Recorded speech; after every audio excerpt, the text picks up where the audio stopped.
Now, despite the idyllic surroundings, this year's G7 summit was one of the most difficult.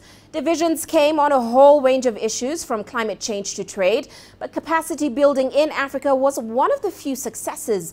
Ethiopia was one of the 5 African nations that were invited to the G7 for talks, and CGTN spoke exclusively with Berhane Gebre-Christos. He's the special envoy to the Prime Minister of Ethiopia.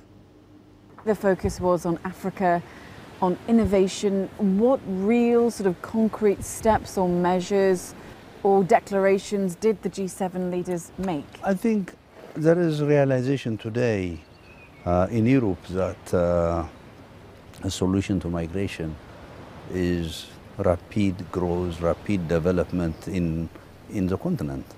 Definitely the continent has been changing. I mean, it is changing. That needs to be understood. And it's not going to be philanthropic type of relationship because definitely Africa, there is a lot that Africa can offer. This is a continent with huge natural resources. This is a continent that's endowed with young people. Do you think that there was a kind of understanding from the G7 that that's the approach they need to take? I think there is a realization that for self-interest on everybody, that Africa is very important.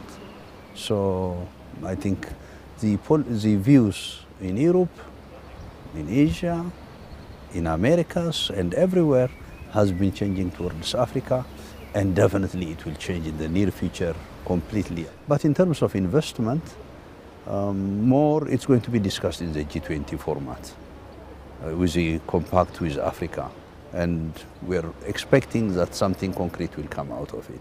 So far, what sort of examples are there of world economies putting their money and their efforts into Africa? What sort of investments are there already? There are concrete things that have happened.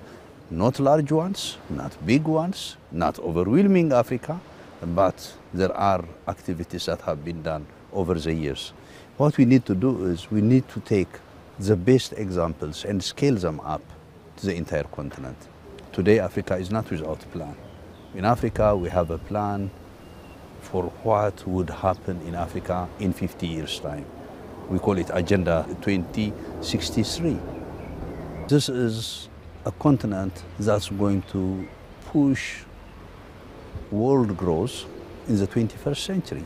This is Africa's century. The 21st century is Africa's century.